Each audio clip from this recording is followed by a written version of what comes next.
Good morning, I'm Angelo Castro III. I'm Angela, and we are the Castros. We bring you the news. and the views that make you think. Sometimes we agree. Sometimes we don't. This is News and Views. And here are today's headlines. The latest SWS senatorial survey is now out, and 8 candidates from the admin slate enter the top 12. Interior Secretary John Vic Remulla confirmed the abduction of a student studying in an international school in Taguig, and the suspects involved are part of a syndicate related to Pogo. Speaking of Pogos, PAOK continues its operation against illegal Pogo operations. Let's talk about that later with PAOK spokesperson Winston Castro. And it was an action-packed volleyball game in the UAAP yesterday. Sino-sinong koponan naman kaya ang nanalo? Bilang Pilipino, bilang Pilipino. One political analyst says the Marcos administration may need to reassess its strategy to secure more Senate seats. Here's the report. ACT-CIS Representative Erwin Tulfo leads the recent SWS senatorial survey with 45% voter preference. Ranked second and third are re-electionists Senators Bongo and Lito Lapid with 36%, followed by former Senate President Tito Soto and broadcaster Ben Tulfo. Senator Bong Revilla is a big gainer, coming in at 6th to 7th from 11th place just last month, and is tied with re-electionist Senator Pia Cayetano. Rounding off the top 12 are re-electionist Senator Bato de la Rosa, former Senators Ping Lacson and Manny Pacquiao, Makati Mayor Abby Binay, and TV host Willie Revillame. The SWS survey was conducted between February 15 and 19 among 1,800 registered voters. 8 candidates from the administration coalition remain in the Magic 12. But Strat-based President Dindo Manhit said that Alianza may need to reassess its strategy to secure more seats. When you look at the result of social weather station, you would see at least 8 of the administration candidate is in the Magic 12, but at least number 13 and 14 are what you call within the margin of error. So it can swing to be at 9 or 10 for the administration, but it also needs to be seen that the administration coalition also need to reflect because they came out strong, but how come Bongo is way up there? Meanwhile, senatorial bet Kiko Pangilinan is optimistic to enter the Magic 12 despite dismal survey performance. He told 1PHS sa Totoo Lang that he's banking on undecided votes. Well, maraming elections na nakaraan. No? Yung mga wala sa top 12 na nanalo at yung mga nasa top 12 na tatalo. So, nangyayari yan. Meron ding datos, SWS din, na marami sa mga botante last 2 weeks nagdidesisyon kung sino ang pipiliin. So, yes, ganun ang sitwasyon ngayon in terms of yung resulta ng survey, pero hindi pa tapos. No, we still have about 76 days. For News 5, I'm Ria Fernandez. We are One News. Yan sa Liberal Party, you have former Senator Bam Aquino and then of course si former Senator Kiko Pangilinan looking in sa Magic 12. Pero hindi naman cast in stone tong mga survey na ito. I mean, there have been a lot of movements even from within the top 6 in the past.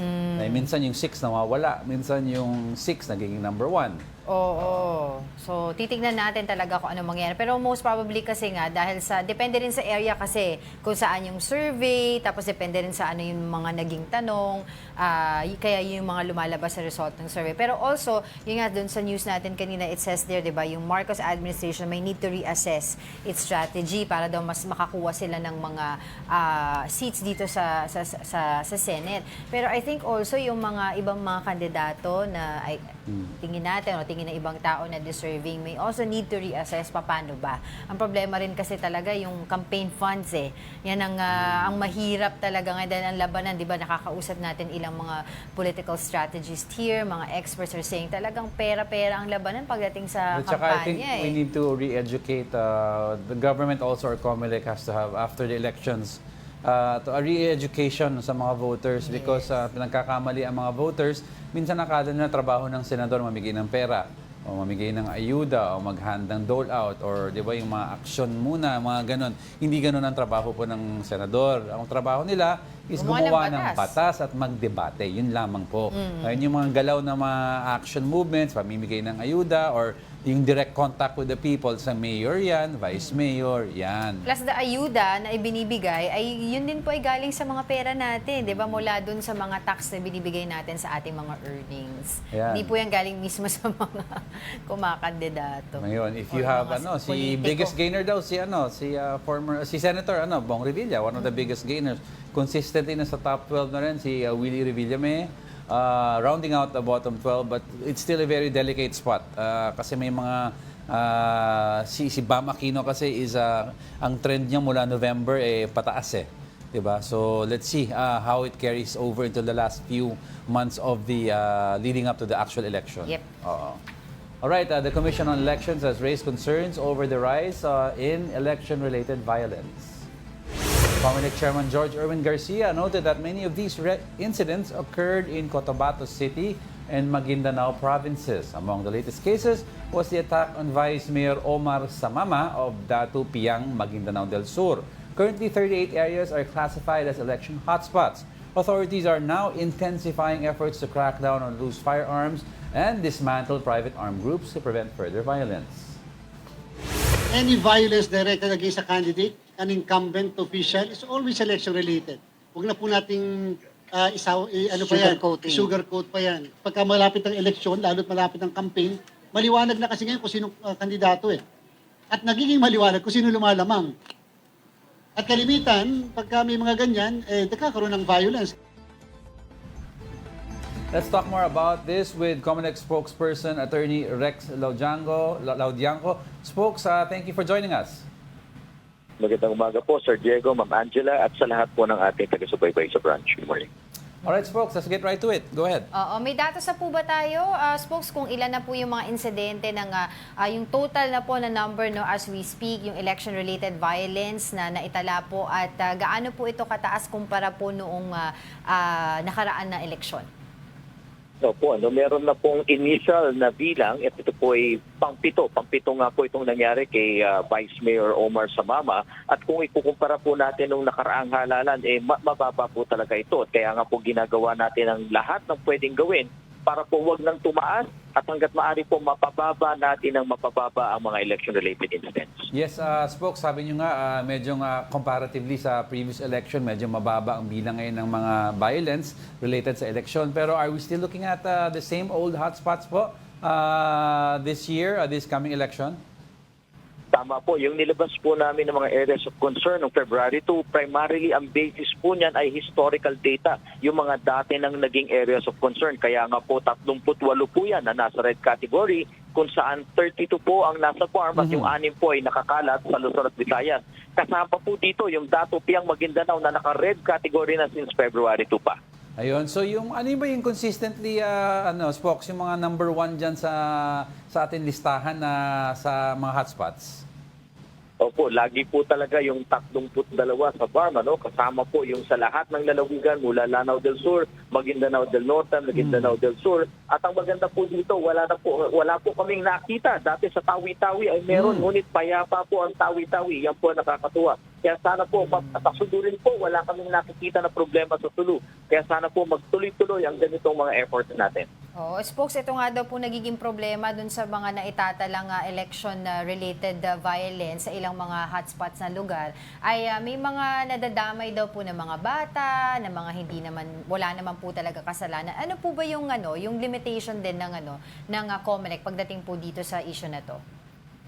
So po, ang mandate po ng COMELEC talaga, kaya kami nag-deputize para masiguro masagawa ang halalan ng maayos at tahimik. At kasama po sa pinangangalagaan ng interes ng COMELEC ang lahat ng Pilipino, kahit pa hindi kayo botante, dahil interes po ng halalan, interes ng bawat Pilipino yan. Kaya po makakaasa kayo, lalo na dito sa Datu Piang Maguindanao, ay itataas pa namin ang antas ng aming security preparations dyan. Ayun. And have you guys met with PNP na rin po para po ma-secure po yung natin, madagdagan po yung seguridad dun sa mga election na related hotspots po natin na areas? Regular po ang pagpupulong ng COMELEC at ng PNP. Weekly po itong nagaganap. At kung meron nga po mga insidente, may pocket meetings pa po kami, bigla ang meetings. Kaya po tuloy-tuloy ang validation, tuloy-tuloy ang calibration ng ating responses. Ayun, Spokes, taking this opportunity na rin, no, ano po ang update natin sa umiiral na gun ban? No? Ilan na po ang mga violators na nahuli? Opo, 1,250 plus na po ang mga nakuhuli sa gun ban-related incidents at pati na rin po yung mga armas na nakuha halos umabot na po sa 2,000.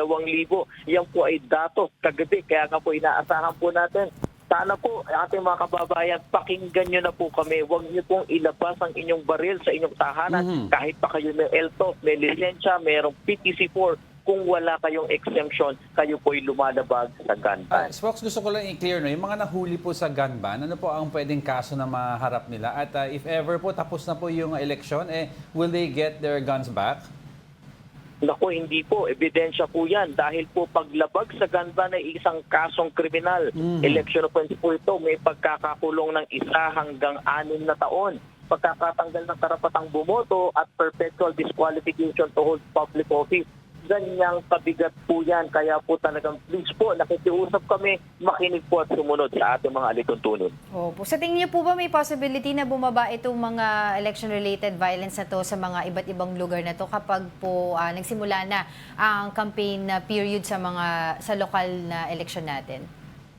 Una po sa lahat, aaminin po namin, nakikita po namin na baka tumaas. Kaya nga po as early as now, ay kaya talaga naghahanda po kami, ina-anticipate na po namin na sa mga ilang lugar, lalo na yung red category areas, ay mahigpit po yung kanilang tunggalian, intense political rivalry. Kaya nga po magdadagdag tayo ng puwersa, babantayan natin, magsasagawa tayo ng peace covenant signing, pagpupulong, paghaharapin natin sa kanila, ipapaunawa natin na kaya nga kayo tumatakbo para maglingkod sa bayan.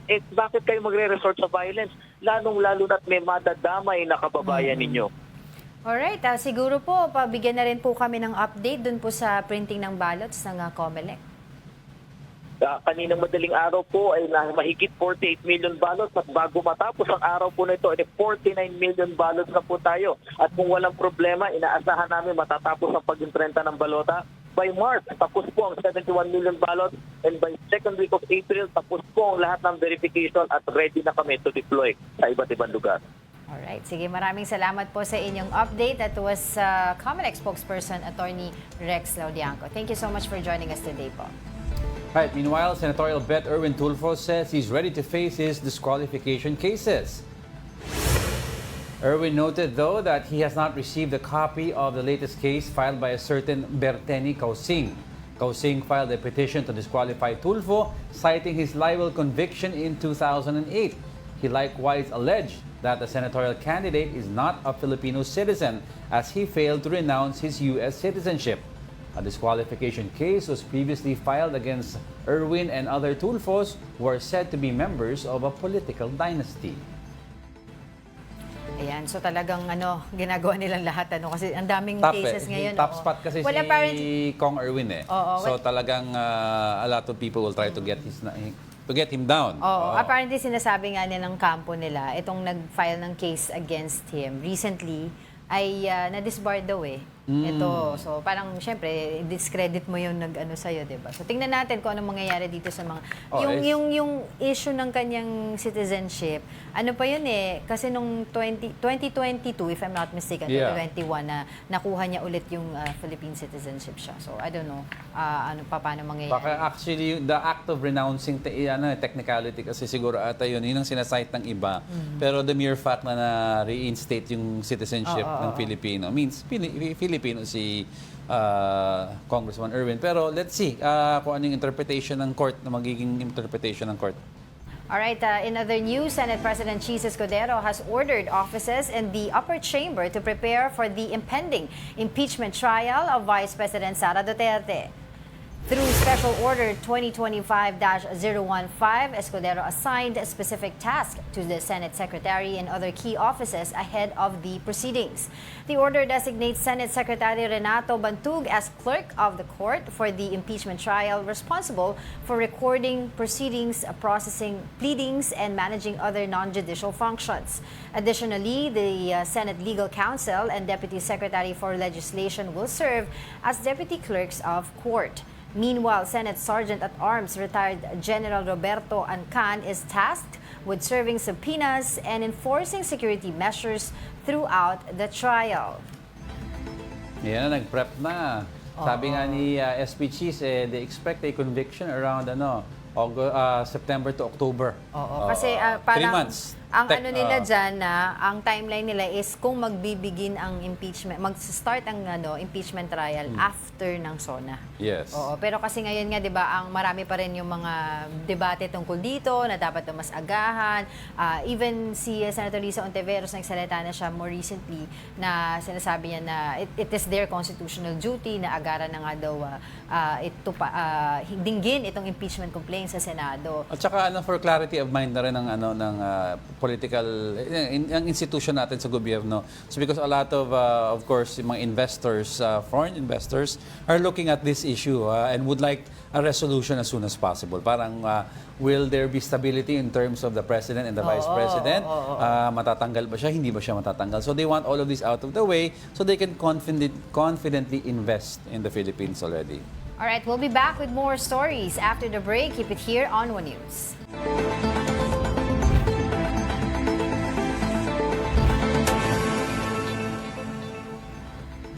Good morning. You're still watching News and Views here on One News. Now, authorities say a syndicate previously involved in Philippine offshore gaming operations was behind the abduction of a 14-year-old student in Taguig City.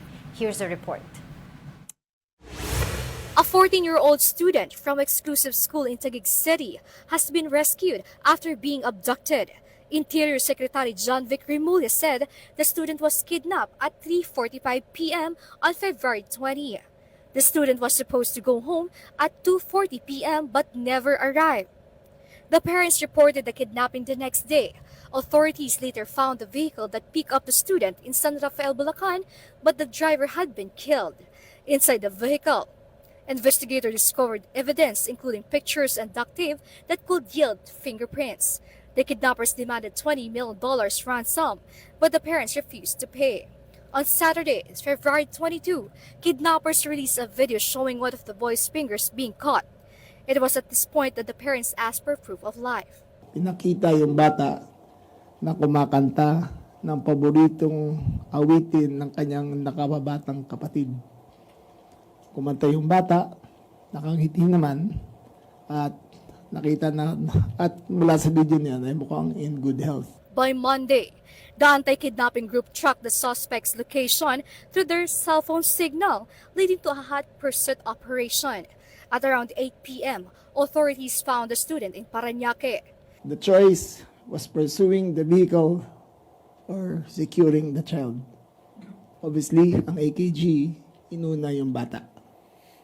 Kinuha yung bata, dinala sa ama, at nireconcile namin lahat. Investigators believe that the kidnapping is linked to POGO operations. Initially po, ang isa sa miyembro ng pamilya po ay dati pong involved sa business ng POGO na kung saan ang pinag-uusapan po nila yata yung pagbabayad ng mga hindi na mababayarang utang. Wala pong nireport si Director AKG tungkol sa previous involvement. Ang sinabi lang po, tinitingnan din po yung anggulo natin ng Chinese versus Chinese. While authorities have identified the kidnappers, no arrest had been made yet. Since January 8, kidnapping cases had been recorded, with 5 already solved. Yun. So ito yung student na I think it's the same in another press conference sinabi ni Secretary Remulla that this Chinese was also involved in a shooting incident. Parents? Parents or yung kid? No, not the kid. The guy who supposedly ang nag-kidnap sa bata, is involved in another case that Yeah. they were looking at. So may And, CCTV video kasi pinakita na namamaril yung ano. Yes, and yung mga allegedly no, yung mga bodyguards daw ng mga nang kidnap ay mga former officials or mga AFP, nag-awol PNP. na ng AFP and AFP and PNP. Officials pa ang term, ha? So medyo mataas, may rango. Oo. May rango Initially sila. kasi tinitignan nilang suspect yung driver kasi nawala. Pero eventually, nakita nila yung driver nga na patay sa isang vehicle in Bulacan. Transfer. Transfer Yes. from the original car to another car. Oo. There were videos and photos circulating online prior to this news. At tapos may ibang mga nagsasalita na don't believe the ones that you see online, don't believe fake news. Eventually, totoo naman pala talaga yung ito na pabalita nga na abduct, no. Yung bata. Ang importante Yeah, oo. safe yung bata, 'di ba? Yun ang tinitingnan natin. And of course, yung mga dapat mahuli, Yeah. 'di ba? Itong nag-kidnap. Wala na nga ang Pogo i-ban na nga ang Pogo until now we're still reaping the effects of yung criminality na naidulot nito. Exactly. Yun ako. Anyway, Speaking of Pogo, speaking of Pogo, authorities raided a mega scam hub inside a mid-rise condominium in Pasay City. Involved in offshore gaming operations was behind and other equipment for scamming. The scam hub was shut down but appeared to be continuously going back to operations. At least 300 Pogo workers were apprehended, including foreigners from China and Vietnam. The scam hub was located near the offices of the Bureau of Investigation and Immigration. Sa lahat ng mga nag-ooperate pa ng Pogo, hindi namin kayo papayagan talaga at kami ay iikot ng iikot na nakikipag-coordinate kami sa national government, lalong-lalo na ang PAO, sa PNP at iba't iba pang mga ahensya ng ating gobyerno. At sila ay mananagot sa batas na kanilang violate at sila ay isasara. now are we witnessing a re-emergence of Pogos and what does the government plan to do with it? To answer that, we have with us PAOK spokesperson Winston Casio on the line. Spokes, thank you for joining us.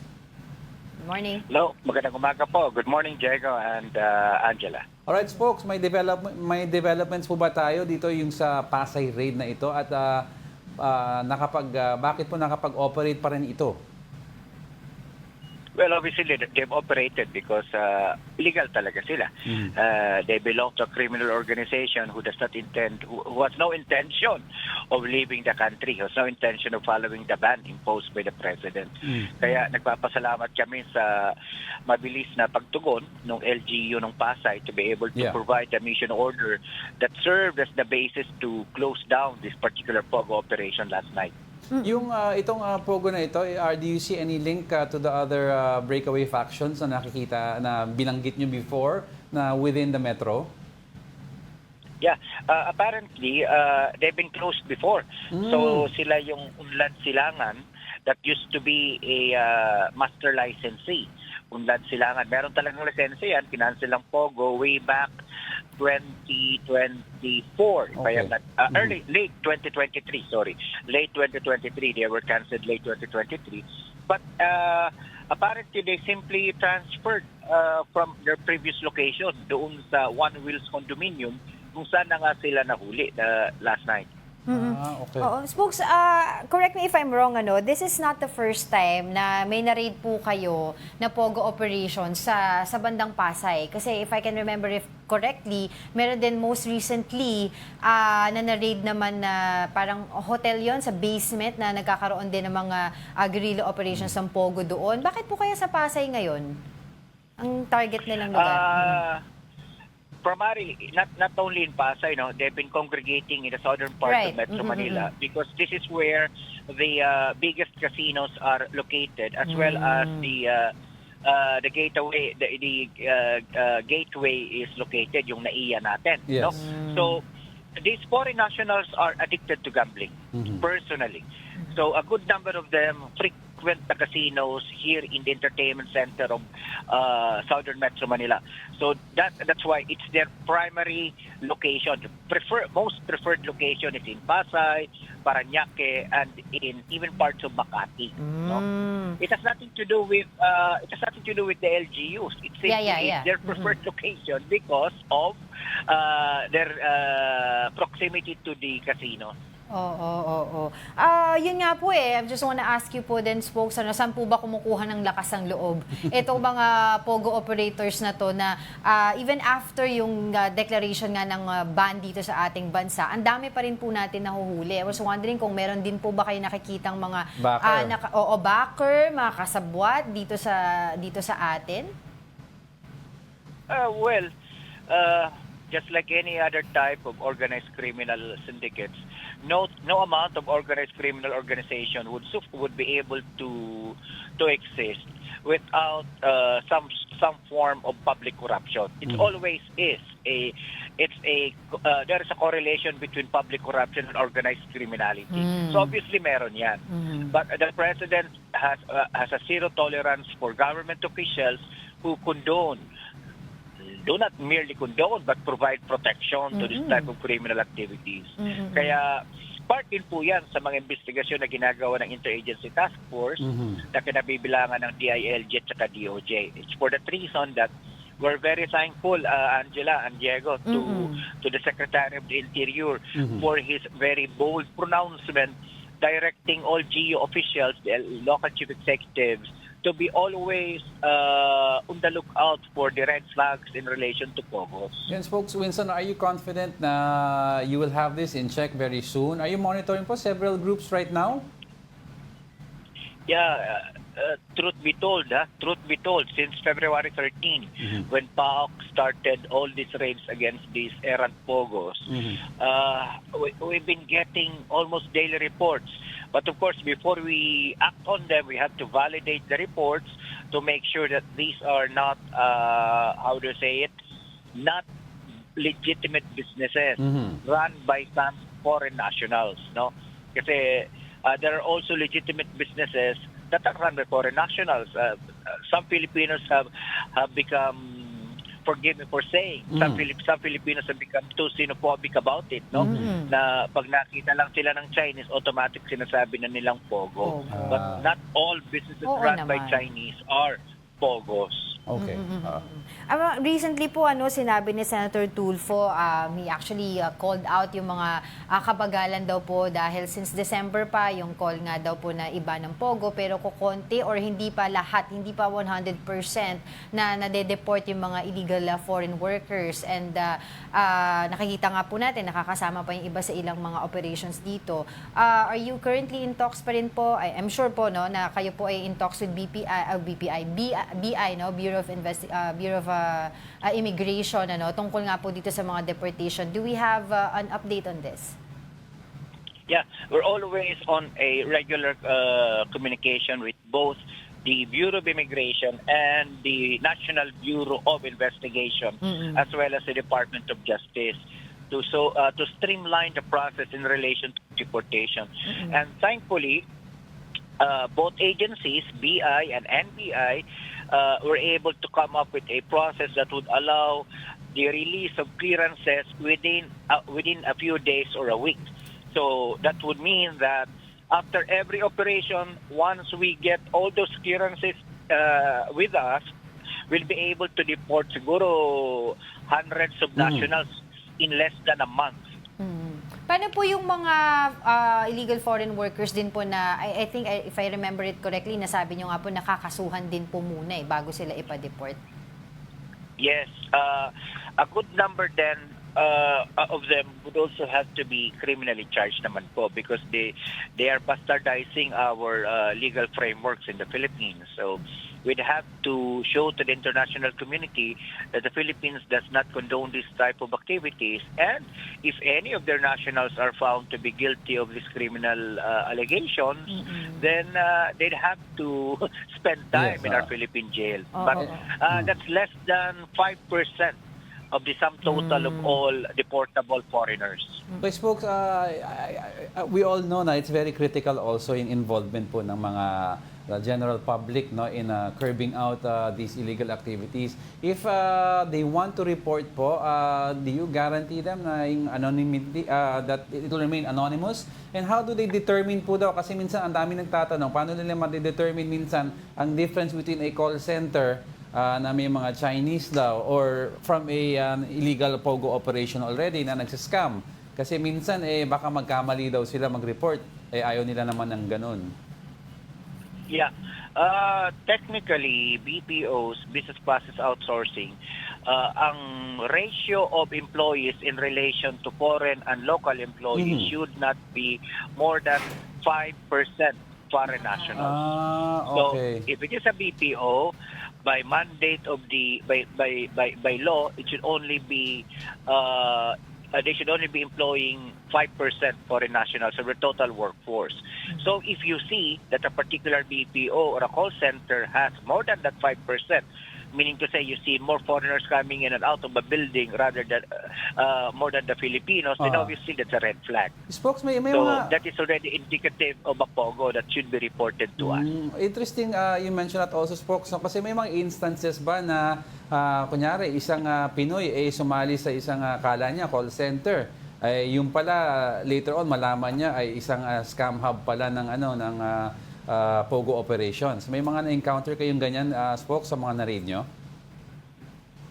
Yes, Uh-huh. yes. But then of course, it's a matter of defense for the Filipinos, no? If they willingly and knowingly entered into a scam hub for purposes of employment, then they've got a criminal liability as well. Okay. So ang importante dito is for them not to be what do you call this, enticed into joining this type of criminal activities, because at the end of the day, if we'd be able to find sufficient evidence against them, given the material time available to us, makakasuhan po sila. Okay. Just like dito sa ATI building, yung ni-raid natin na POGO dito sa may Parañaque noong February 20, 2 Filipinas are criminally charged. So, kagabi, nung nakita ko nga sila dito sa detention facility namin, sa custodial facility namin, alam mo, nakakadurog ng puso, makita ng kababayan mong napakabata, less than 30 years old, mid-20s, facing a human trafficking charge. Di ba? That's heart-wrenching, so to speak, That's right. heartbreaking. Kaya lang, we are duty-bound by law to impose whatever is imposable upon them, di ba? That's right. Kaya nagmamakaawa tayo sa mga kababayan natin. Tigilan na natin ito. Alam naman natin na malaki ang sahod binibigay ng mga ito kumpara doon sa ibang mga trabaho. At mabilis makapasok kasi walang masyadong requirements. That's right. You come in at the beginning of the workday, you're processed, you're good to go. Di ba? But then at the end of the day, you've entered a criminal activity, and if we find you there, we'll charge you if we have material evidence against you. Okay. Spokes, I was wondering lang po, ito pong nakidnap na bata, no, doon sa isang international school na allegedly po involved daw po a POGO syndicate. Are we planning to talk to the parents na baka po makatulong po sa investigasyon ng mga nire-raid po ninyo ng mga POGO? With regards to that incident, we deferred that criminal investigation to the PNP anti-kidnapping group, in as much as this is more of a kidnapping problem rather than just a pure offshore gaming operation. Right. But then again, we've been sharing information with the other law enforcement agencies in relation to the possible connections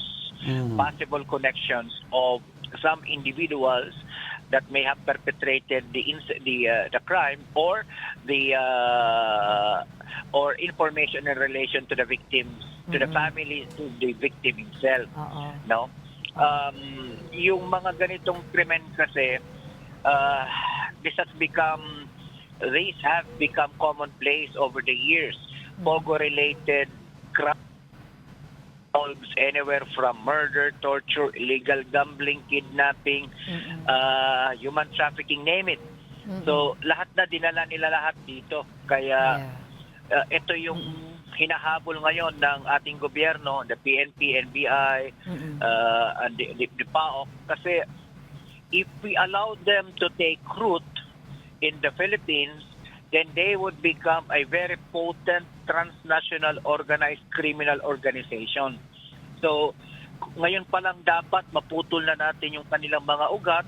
Otherwise, mahirapan tayo if we allow them to become so potent and become so rooted here in the Philippines. Oo pa. Oo. Spokes, last na po, no, before we let you go, I know you're a very busy person. Baka lang po meron po kayong number na, no, data doon po sa ilan pang mga illegal foreign workers yung dapat po natin ma-deport.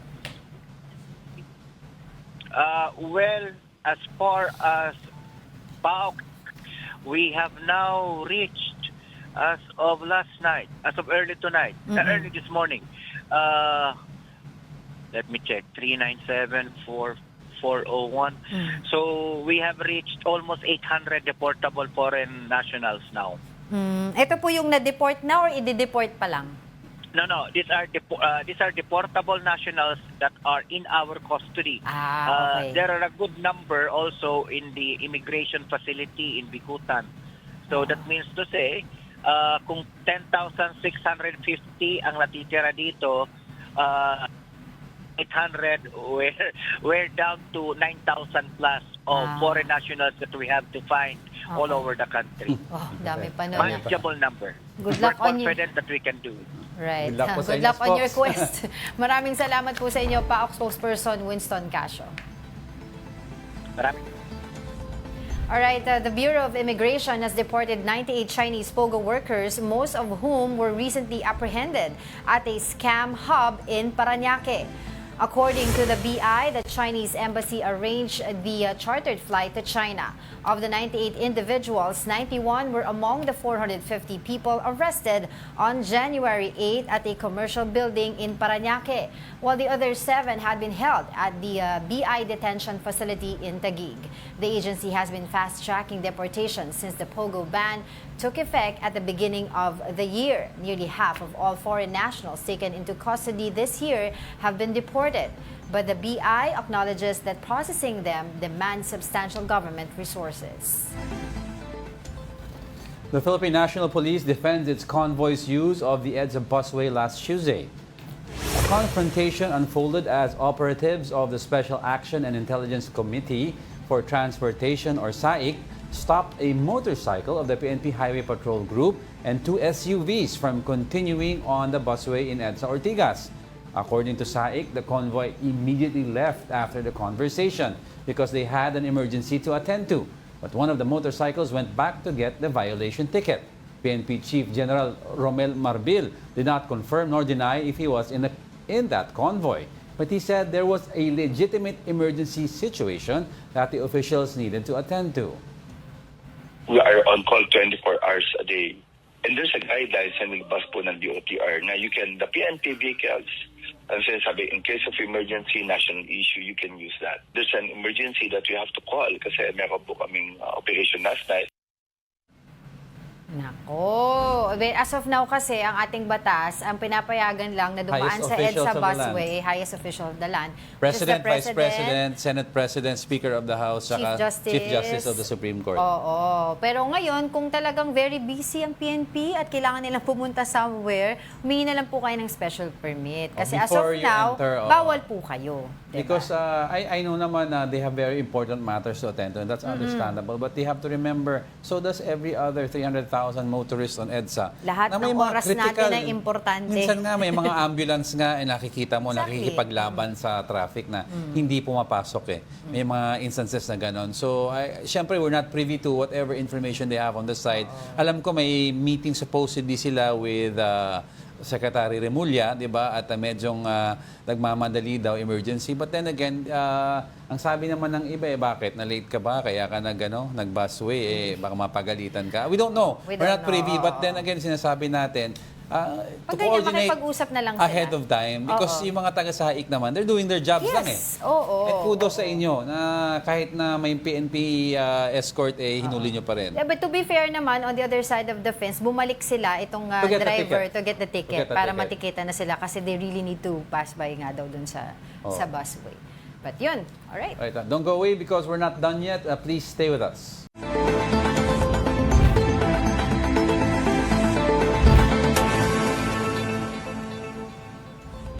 Welcome back. You're still watching News and Views on One News.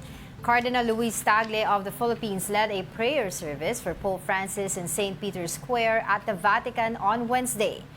The prayer service is aimed at showing solidarity and support for the ailing pontiff. The service will be held daily this week. Pope Francis remains in critical condition due to double pneumonia. The pontiff, though, has shown a further slight improvement as the previously reported kidney problem has been resolved. Pope Francis is spending his 13th night at Rome's Gemelli Hospital, the longest hospital stay of his nearly 12-year-old papacy.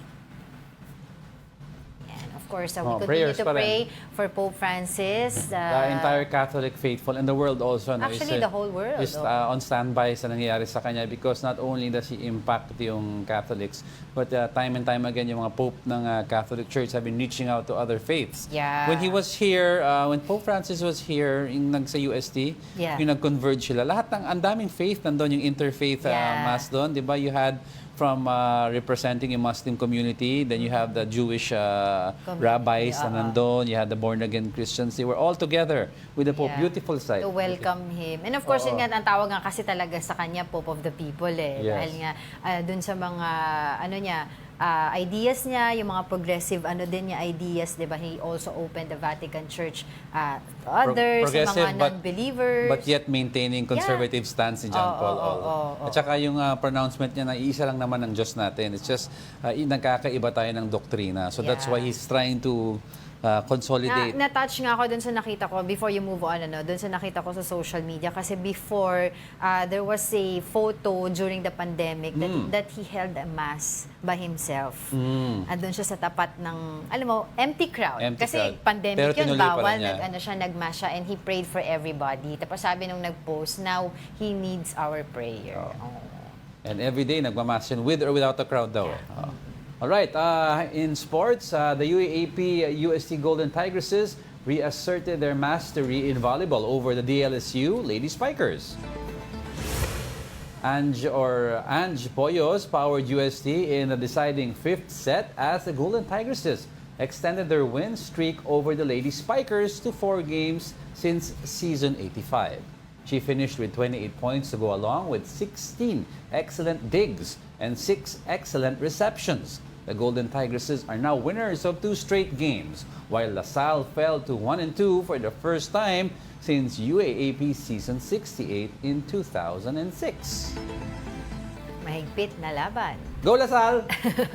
In other news, a coffee shop in Quezon City stands out with its unfinished construction site theme. Mobile Journal Mary Reyes has the story.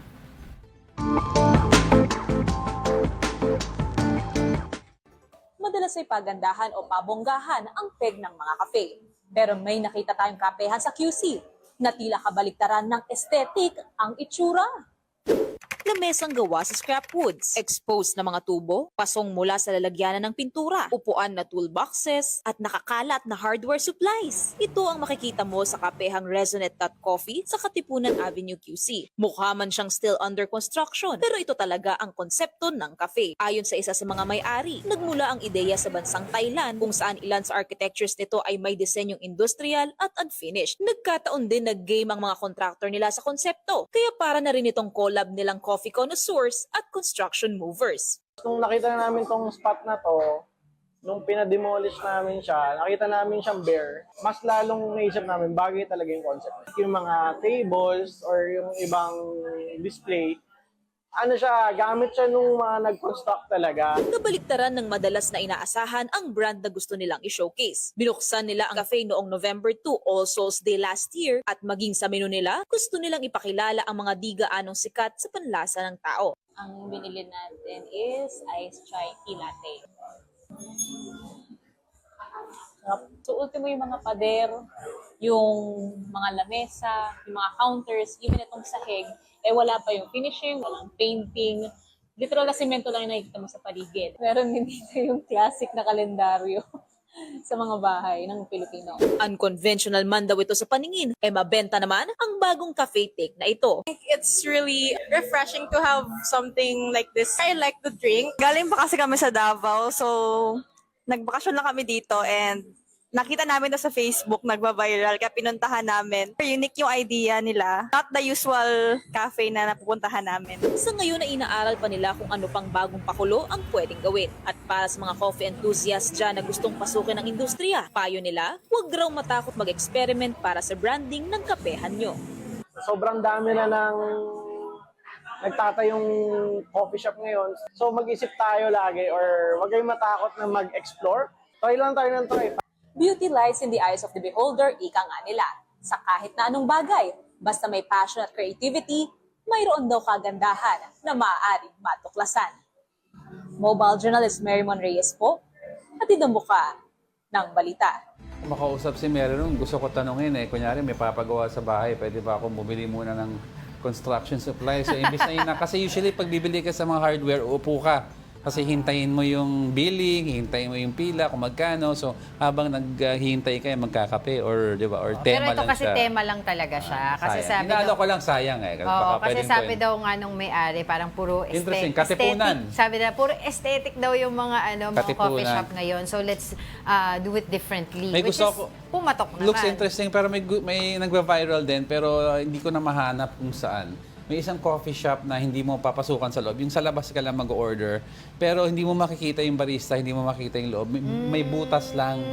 So kunyari parang may papunch ka at ang order, tapos kukunin mo yung order mo sa loob. Butas lang siya. Ganon. Or minsan may lalabas na kamay iabot sa'yo. Ang color niya parang cement lang talaga. Talagang hole in the wall talaga. Paramihan ng mga ideas ngayon Kasi Oo. madami na rin mga coffee shop. Pero yun lang daw, one thing is for sure, safe naman doon. Kasi kung ang theme nila is unfinished construction site, make sure daw man daw, safe naman doon. Tema lang naman. Tema lang naman So yun. may ano yan. Pero ang ganda, may mga pa nakahanger na t-shirt. Madalaw nga dyan. Saka yung tinuro ni Marymon, very interesting. Yung calendar na yung luma. Alam mo yung lumang calendar? Tinuro niya yung white and blue. Tapos may mga pages na Ganda. lilipat-lipat It's a mo good per idea. month. Oo. Tingnan mo, dinayo pa sila. Yung iba taga Davao. Sana may nakasabit o nakalaminate na good morning towel. Pwede Diba? rin. Doon. Oo, ayun.